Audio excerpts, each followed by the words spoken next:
Good day, gamers. What's going on? The name is AK, owner of eXtremeAzure Productions, and today I'm bringing you yet another X-React video presentation. And wow, some groundbreaking stuff coming in from Sony. The PlayStation 4 Neo has finally been confirmed. You know, rumors about this thing have been swirling for quite a number of weeks now, and Sony has been very careful not to say anything about it. You know, they've been doing just like Nintendo. They've been completely silent about it. They haven't reacted. They haven't said anything. Nothing. Not even a hint. But finally, Mr. Andrew House, who happens to be the president of Sony Interactive Entertainment, finally said in an interview with the Financial Times that the PlayStation 4 Neo is indeed real. Now, he didn't give any specific details as to what the system is, but he did give an overview as to what it's all about, and basically it lines up with exactly what we've been hearing with all the rumors. It is indeed going to be a high-end PlayStation 4. That's how he describes it. It is going to be capable of 4K. It's going to have enhanced graphics. Like I said, this is all the things that we've been hearing before.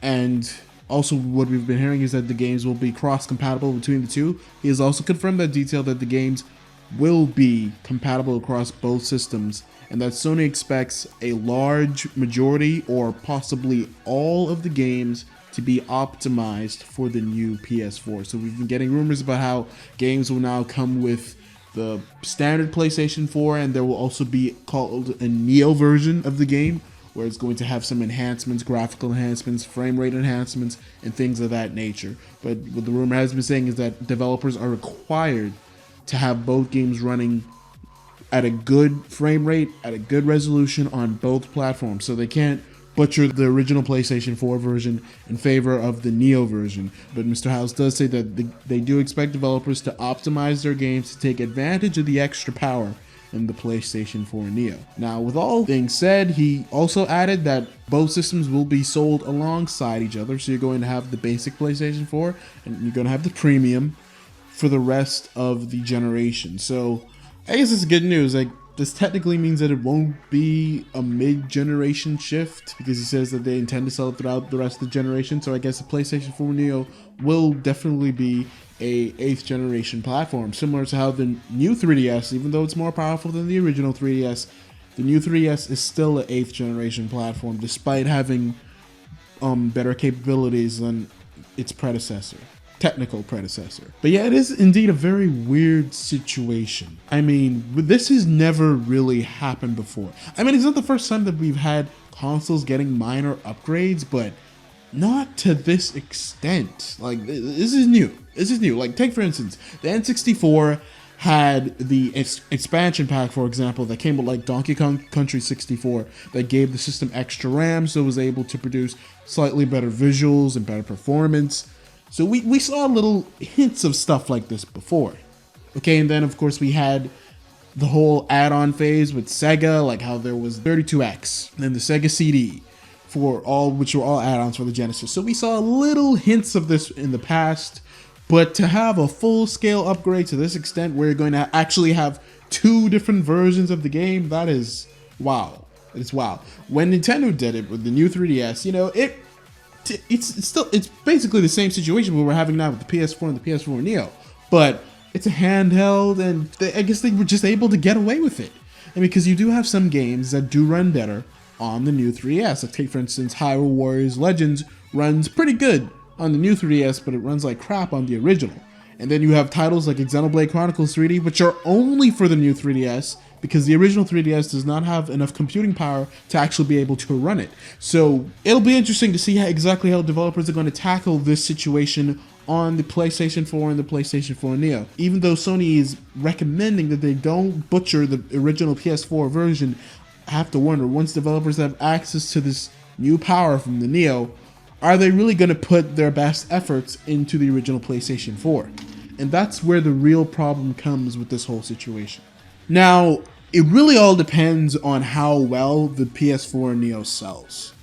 If the PS4 Neo sells really good, really quickly, then developers will probably going to be more inclined to first and foremost put most of their attention on the PlayStation 4 Neo version.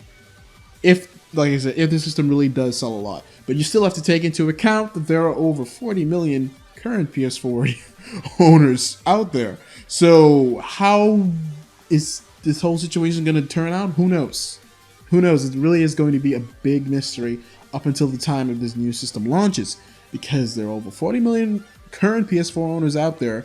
A lot of them just got a PS4 within the last year, because the system is barely 3 years old. It's just about 2.5 years old now. So this is still really, really young system. So it's going to be a very, like I said, a very weird situation having the brand new PS4 coming out not too long after the original and having already so much current owners. So there was, I think I saw a news story earlier this year about how GameStop is going to start allowing you to trade in your PS4 and Xbox One systems, and that was when these rumors of brand new systems first started to come out. So if GameStop really does go through with the whole trade-in situation, where if you trade in your current console, you can get a huge discount on your new system, then this can probably work.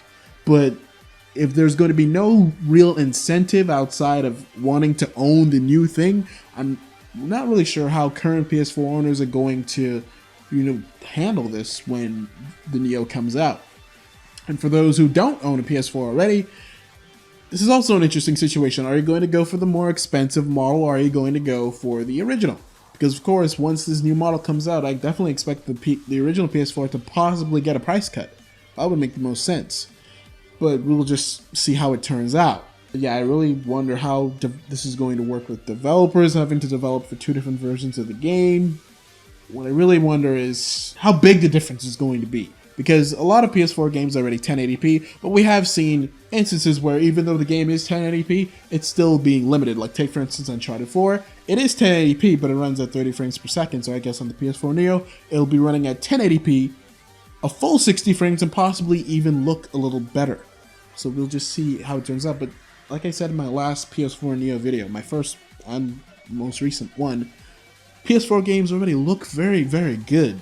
I mean, the whole need for better graphics is technically unnecessary because PS4 games look very good. Uncharted 4 is considered to be one of the most detailed games ever created, if not the most detailed game ever created. So if you can already do all that on the current PS4, it really makes you wonder how much farther developers are going to be able to go on the original. Now, we have seen games where it does look better on PC compared to PS4, and that's probably what the Neo is going to be able to do. It's going to give you that PC-like experience, but at the same time, how much of a difference is it really going to be? Because like I said, these games already look very, very good. We have some titles like, take for instance, Mirror's Edge, which is heavily focused on frame rate over visual fidelity. So you have instances there where visuals are sacrificed for the sake of frame rate, even on these current systems. So that could be remedied in the future with these brand new, more powerful systems. At the same time, it really isn't that much of a necessity. But like I said in my last PS4 Neo video, basically the whole reason why I think this is coming out is because these consoles launch late. Alright, the 7th generation went on for way too long. No generation has ever been that long. The average generation has been 5, sometimes 6 years, but 7 years? 8? No, that's never happened before. And that's why it's just so weird to hear about these brand new systems so quickly after we already got the release of the PS4 and Xbox One, which came out, like I said, barely 2.5 years ago. So that's why this whole situation is just so strange. And I really wonder how it's going to actually turn out. But we'll just have to wait and see when it's finally released, possibly in time for the PlayStation VR. That brings me to my last point. The whole reason I really think these systems are coming out, not just because of the fact that this generation is technically late, but also because of the push for VR. It's still uncertain how VR is going to turn out because it's still so very young. But if VR does become a big thing, then the hardware is going to need to be there in order to be able to run these games properly. So even though we've seen the current PS4 running PSVR, I really think that the whole reason that we're getting a Neo is because VR really does need very powerful hardware to be able to run the VR headset and at a good, not just a good frame rate, but also to have good graphics, because the majority of the VR games that we've seen don't look that good than regular PS4 games. All the PSVR games have been incredibly simple, You know, they lack the same amount of polish and detail as standard PS4 titles. So the reason why I think that the PS4 Neo and possibly even the Xbox One Scorpio is coming out is really to remedy the need to have powerful hardware to run VR properly. Alright, so the video is getting a little bit long, but I do want to bring up one more point. About the whole power situation, mainly dealing with the 4K, I highly doubt the system, as well as the Xbox One Scorpio, is going to be able to run games at a 4K native resolution. So even though Mr. House has said that the console is going to be capable of 4K, I really think that he means that you're going to be able to play 4K media like movies and pictures and TV shows, and you're also going to be able to play games in 4K. However, while the media is going to be 4K native, possibly, I really think the games are going to only be 4K in terms of just display output, upscaling. I highly doubt that games are going to be running native 4K because many PCs can't even run 4K properly. You really need a seriously beefy, I'm talking multi-$1,000 PC to be able to run 4K properly. So I highly doubt, seriously doubt, that this console is going to be able to run games at a 4K native resolution. Upscaling, yes. Native, heck no, unless the price of the system is going to be close to $1,000, and there's no way that's going to happen, right?